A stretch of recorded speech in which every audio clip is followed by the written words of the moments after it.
kabar anak-anak semua? Semoga kalian dalam keadaan sehat selalu, tanpa kekurangan satu apapun. Dalam masa pandemi saat ini, agar lebih waspada dan berhati-hati dalam menjalankan aktivitas sehari-hari.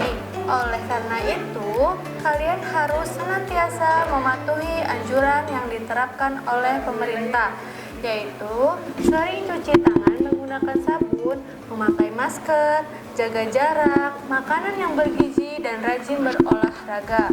Pada kesempatan ini, Ibu ingin menemani kalian dalam pembelajaran jarak jauh atau dikenal dengan pembelajaran online. Pembelajaran online pada saat sekarang ini sangat populer. Hal ini dikarenakan adanya himbauan dari pemerintah untuk menghindari klaster baru, yaitu penyebaran COVID-19, khususnya di dunia pendidikan. Sistem pendidikan sebelum COVID-19 biasanya dilakukan tatap muka atau pembelajaran langsung. Banyak aplikasi-aplikasi yang kita bisa manfaatkan untuk melakukan pembelajaran daring. Di antaranya bisa melalui YouTube, bisa melalui Zoom Meeting, bisa menggunakan WhatsApp, bisa menggunakan Microsoft, dan lain sebagainya. Oleh karena itu, kalian harus tetap rajin belajar, menyelesaikan tugas yang diberikan oleh guru.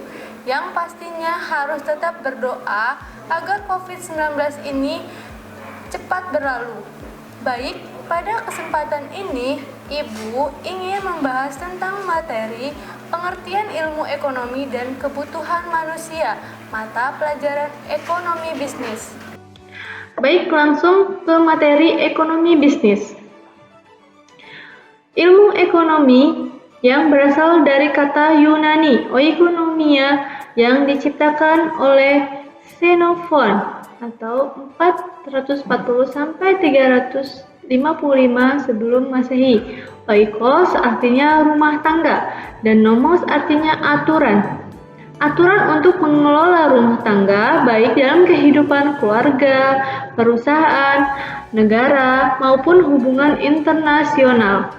Tujuan ilmu ekonomi meramalkan berbagai peristiwa ekonomi dan membuat berbagai kebijakan yang akan mencegah atau mengoreksi berbagai masalah seperti pengangguran, inflasi, atau pemborosan dalam perekonomian. Adanya bermacam-macam bidang yang dipelajari dalam ilmu ekonomi, menjadikan ilmu ekonomi terbagi menjadi beberapa cabang. Pembagian ilmu ekonomi dapat dijabarkan sebagai berikut. Yang pertama ada ilmu ekonomi teori atau analisis ekonomi. Yang kedua, ilmu ekonomi deskriptif. Yang ketiga, ilmu ekonomi terapan. Ilmu ekonomi teori, ekonomi makro, membahas tentang cara bekerjanya sistem ekonomi sebagai suatu keseluruhan.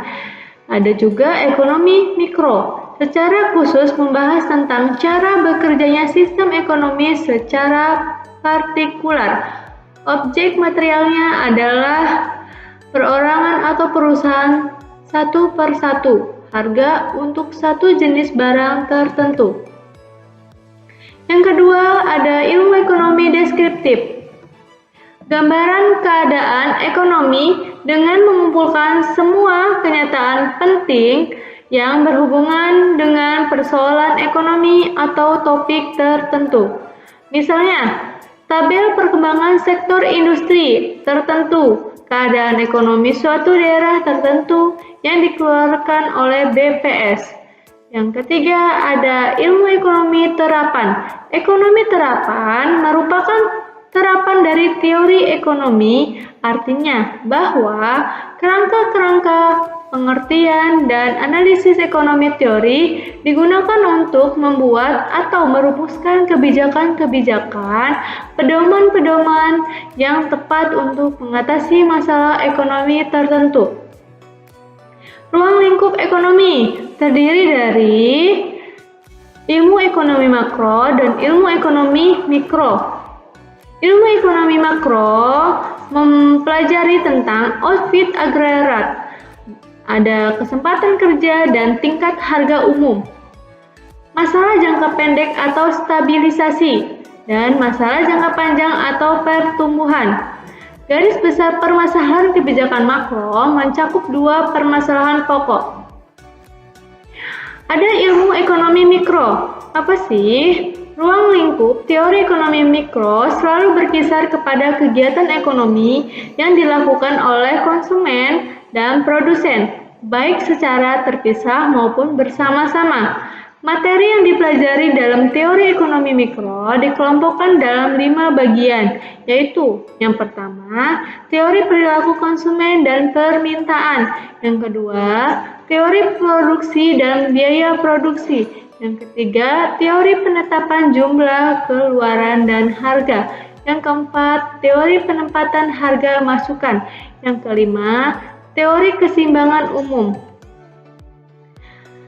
Lanjut kita ke pembahasan yang kedua, yaitu tentang kebutuhan manusia. Kebutuhan adalah segala sesuatu yang diperlukan manusia untuk mencapai kesejahteraan. Jenis-jenis kebutuhan, ada kebutuhan menurut intensitas, kebutuhan menurut sifat, kebutuhan menurut subjek yang membutuhkan, dan kebutuhan menurut waktu. Kelangkaan, kondisi di mana kita tidak mempunyai cukup sumber daya untuk memuaskan kebutuhan kita.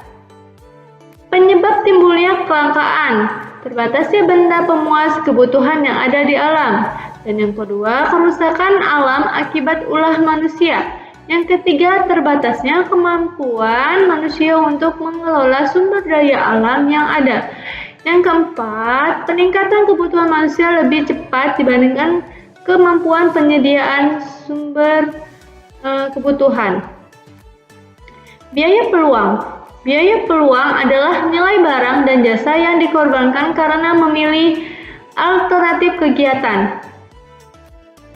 Terima kasih. Kurang lebihnya Ibu mohon maaf. Wassalamualaikum warahmatullahi wabarakatuh.